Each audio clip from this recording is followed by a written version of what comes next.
Hi guys, so today we're going to be looking at this limit. Now it may seem complicated and hard at the first glance, but trust me, when we get to the answer you're going to be very surprised.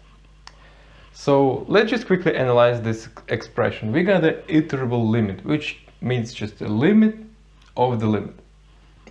After the limits we get this function, cosine to the power of 2n, which is an even number, right? This is going to be important. And the argument is m factorial times pi times x. Now everybody knows what factorial is. It's just a product of all integer numbers up to m, right?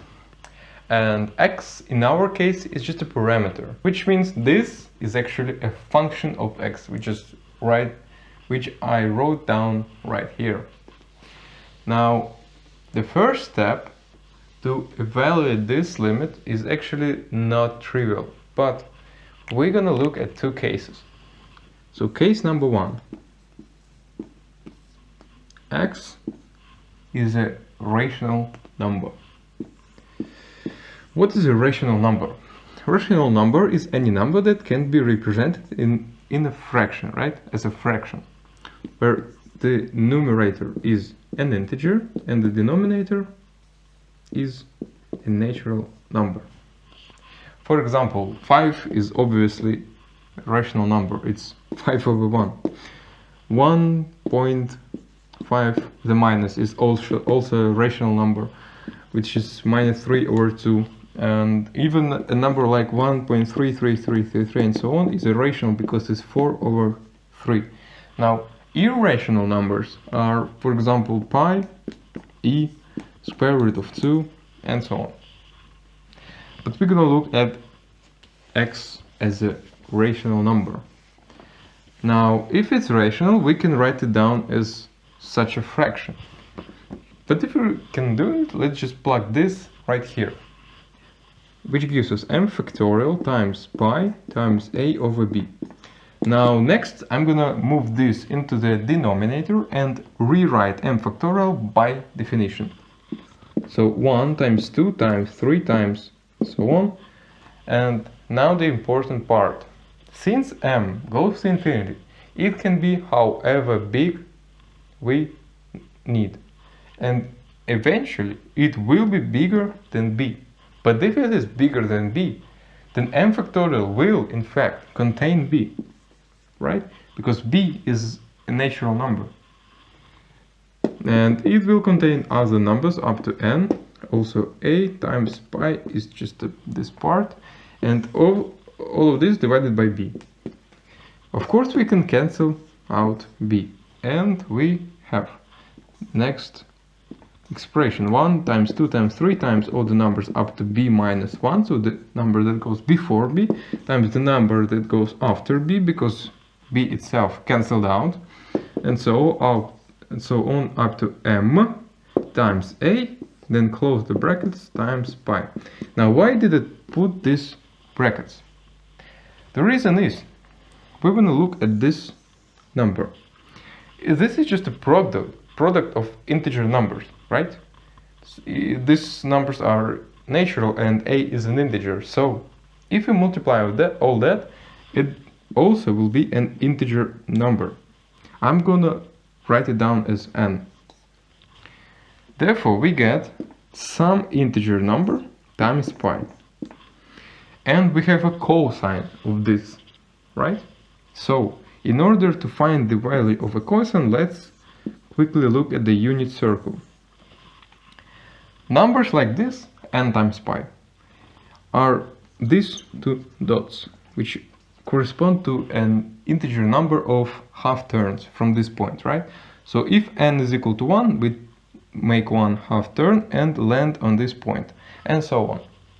So the cosine of these 2 points will be minus 1 on the left and 1 on the right. But remember, cosine is raised to the even power, which means minus 1 raised to the even power, which gives us 1, right?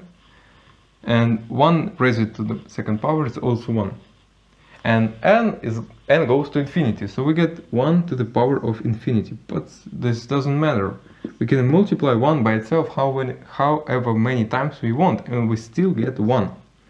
Therefore, if x is a rational number, we get that this function is equal to 1. Okay, but we also have the second case, where x is irrational. We gotta look at it. The logic here is quite straightforward and pretty similar to the first case. I'm going to write this as case number 2. X is irrational, which means it's a real number but not a rational one.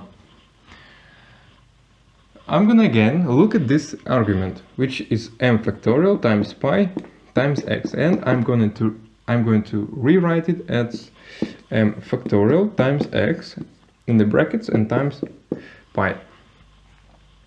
Now m factorial is a natural number, right? Natural number, since it's just a product of natural numbers, and x is irrational by our assumption, which makes this product an irrational number. What is important to us, this is not an integer. This is never an integer, right? Therefore, not an integer times pi, okay? Again, look at the unit circle.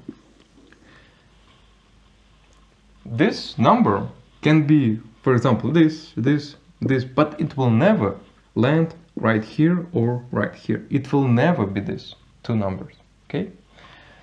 We also want to remember that cosine is actually bounded between -1 and 1, but it can never equal -1 and 1 in our case, because it will never land at these points, because these points correspond to an integer times pi, and we get not an integer times pi, okay? I hope this is clear. Next we get cosine to the even power, but something to an even power can never be negative if we're in the real numbers, okay? So this is actually bounded between 0 and 1. And then all of this, right, I'm going to write down as brackets, raise it to the infinity power. But such a number, when multiplied by itself, gets only smaller, right? And it's also always positive. And if a number gets smaller and smaller and smaller and is always positive, this means it goes to 0, right? Okay, I hope this is clear. So this goes to 0 when raised to power infinity, because every time we multiply this number by itself, it gets smaller. Okay, now we just proved that if x is irrational, this function is equal to 0. And this is actually all of the cases that we're going to look at, because x can either be rational or irrational. There's no in between, like. So we actually are done. Now we're going to rewrite the answer the following way. I think most of you already know where this is going, because this sounds familiar, right? Some function is equal to 1 when its argument is rational number, and is equal to 0 when its argument is irrational. Okay? But this is a well-known function. It's called Dirichlet function, right? The only difference is this Dirichlet function is oftentimes defined by words. Just said that it is equal to 1 where x is rational and 0 if it's irrational. Okay? But we actually found a proper mathematical expression which is equivalent to Dirichlet's function, and that's why I said you're going to be surprised at the end of the video when you see the result. At least I was very surprised when I first saw this. If you were too, please write it down in the comments, leave a like, subscribe to our channel, and bye.